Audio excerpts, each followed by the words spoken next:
thinks we might capsize or swamp or anything like that.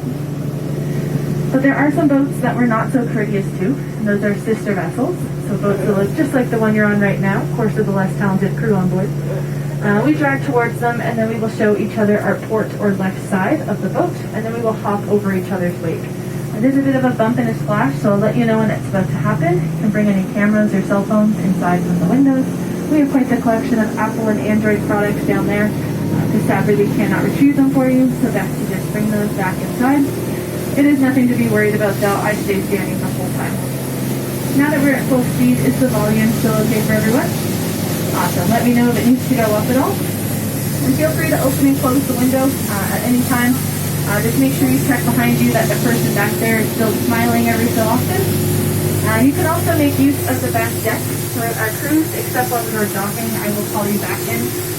But there's no speakers up there, so it's a great way to escape my tour, but I can't warn you about those wake crossings, so make sure if you see another boat coming that you just have those 3 points of contact. Also, please only go out there with members of your own party, so maybe swap out between groups. And for the really big party up here, we can only have 6 at a time, that would be great. And also please close the door as you are coming in and out of the cabin, so to drown out that engine noise for those listening inside. And also do not sit back there. Standing only zone. We've never had a man overboard before, and we do not want to start today.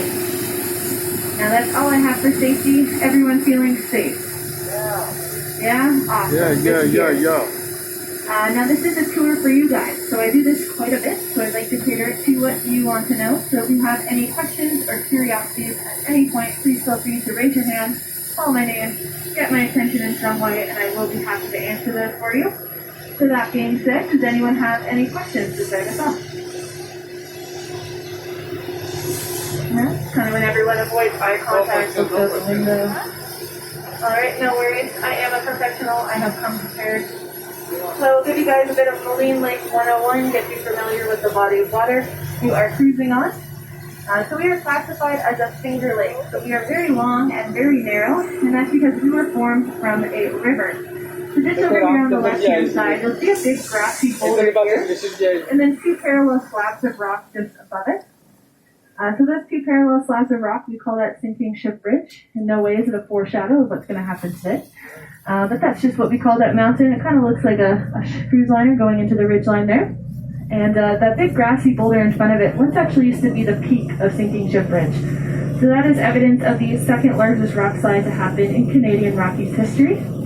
So after the last glaciation period, the Moline Glacier was receding through this valley. It undercut this mountain, making it very top-heavy, and eventually it was too much for the mountain to hold on to anymore, and it caused a bunch of rock to come crashing down. It dammed up the glacial river that ran through this valley, causing our lake to fill up. So that's why we are so long and narrow. We are 22 kilometers in length. The widest point is only 1.5 kilometers, and the narrowest point is 150 meters, or about 5 of our boat lengths wide. And we will go through both portions of the lake today. So we now hold the title of the largest naturally formed, glacially fed lake in the Canadian Rockies. Has anyone ever been to Lake Minnewanka before? In Banff, yeah? Did you do their cruise? Yeah?